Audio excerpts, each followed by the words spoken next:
भिवानी की lady teacher Manisha की रहस्यमयी मौत की जांच अब अपने आखिरी पड़ाव पर है। सीबीआई की टीम जो पिछले 23 दिनों से गांव में जांच कर रही थी, किसी भी वक्त बड़ा खुलासा कर सकती है। इसी बीच अब खबर है कि इतने दिनों की जांच के बाद पूरी टीम वापस लौट चुकी है और आगे की जांच केवल एक दो अधिकारियों के जरिए की जाएगी।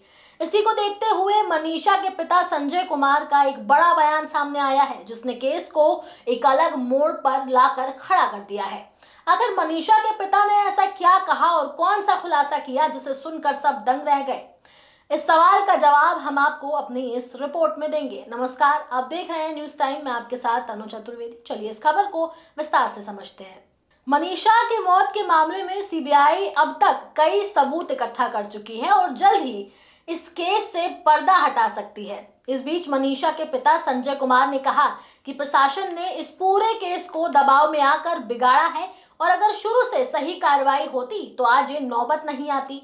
मनीषा के पिता संजय कुमार का कहना है कि उनकी बेटी की मौत के मामले में प्रशासन की भूमिका शुरू से ही संदिग्ध रही है।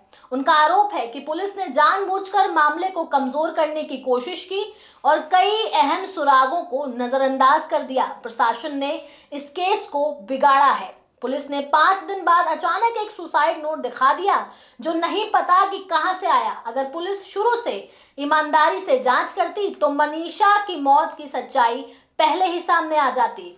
उन्होंने कहा कि अब उन्हें केवल सीबीआई से ही न्याय की उम्मीद है। वो दूध का दूध और पानी का पानी कर देगी। सीबीआई ने इस केस की गंभीरता को देखते हुए मामले की गहराई से जांच की है। 23 दिनों तक गांव में डेरा डालकर सीबीआई टीम ने चश्मदीदों, कॉलेज स्टाफ, मनीषा के सहकर्मियों और परिवार से पूछताछ की। अब जब पूछताछ का दौर पूरा हो चुका है तो जांच की दिशा 3 अहम रिपोर्टों पर टिक गई है। पहला, मनीषा के शव का विसरा परीक्षण, जिसमें एम्स दिल्ली में तीसरी बार किए गए पोस्टमार्टम के दौरान लिए गए विसरा सैंपलों की रिपोर्ट का इंतजार है। दूसरा, एफएसएल रिपोर्ट, जिसमें घटनास्थल से दिल्ली के फॉरेंसिक साइंस लैब टीम द्वारा लिए गए सैंपलों की जांच रिपोर्ट अभी आनी बाकी है। और तीसरा, सुसाइड नोट की दोबारा जांच, जिसमें पुलिस द्वारा पेश किए गए सुसाइड नोट की लिखावट की जांच रिपोर्ट भी बाकी है। इससे ये पता चलेगा कि वो लिखावट मनीषा की है या नहीं। सीबीआई की टीम इस समय दिल्ली में है और इन रिपोर्टों का इंतजार कर रही है। रिपोर्ट आने के बाद ही ये तय हो पाएगा कि मनीषा ने आत्महत्या की या फिर ये हत्या की साजिश है। मनीषा के पिता संजय ने नर्सिंग कॉलेज की भूमिका पर भी गंभीर सवाल उठाए हैं। मनीषा के पिता का कहना है कि अपने अंतिम दिन यानी 11 अगस्त को इसी कॉलेज में एडमिशन के सिलसिले में गई थी। मनीषा इसी कॉलेज की बस से सिंघानी से अपने गांव आया जाया करती थी। परिवार का आरोप है कि पुलिस ने कॉलेज स्टाफ से सही तरीके से पूछताछ नहीं की और ना ही इस एंगल को गंभीरता से लिया गया। पिता संजय कहते हैं कि हमारी किसी से कोई दुश्मनी नहीं थी। मनीषा स्कूल जाती और सीधे घर आती थी। कॉलेज में क्या हुआ इसका कोई जवाब आज तक नहीं मिला। हमें लगता है कि इसी कॉलेज में कुछ ऐसा हुआ जिससे ये दुखद घटना हुई।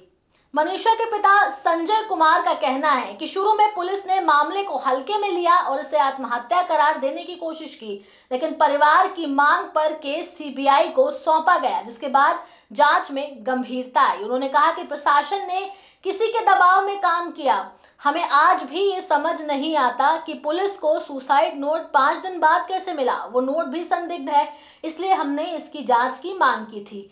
सीबीआई अब उस सुसाइड नोट की हैंडराइटिंग की जांच कर रही है। अगर ये साबित हो जाता है कि वो मनीषा की लिखावट नहीं है तो ये केस पूरी तरह से नया मोड़ ले सकता है। सीबीआई की टीम जल्द ही भिवानी लौटकर प्रशासनिक अधिकारियों और अन्य लोगों से अंतिम दौर की पूछताछ कर सकती है। संजय कुमार का कहना है कि रिपोर्ट आने के बाद मामला पूरी तरह साफ हो जाएगा और उनकी बेटी को न्याय मिलेगा। उन्होंने कहा कि हमारे सिर्फ एक ही मांग है कि हमारी बेटी को इंसाफ मिले।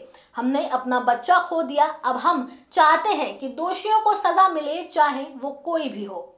लेडी टीचर मनीषा की मौत का मामला हरियाणा में एक हाई प्रोफाइल केस बन चुका है। परिवार की ओर से लगाए गए आरोपों ने प्रशासन की भूमिका पर भी सवाल खड़े किए हैं। हालांकि सीबीआई की निष्पक्ष जांच से परिवार को अब भी उम्मीद है।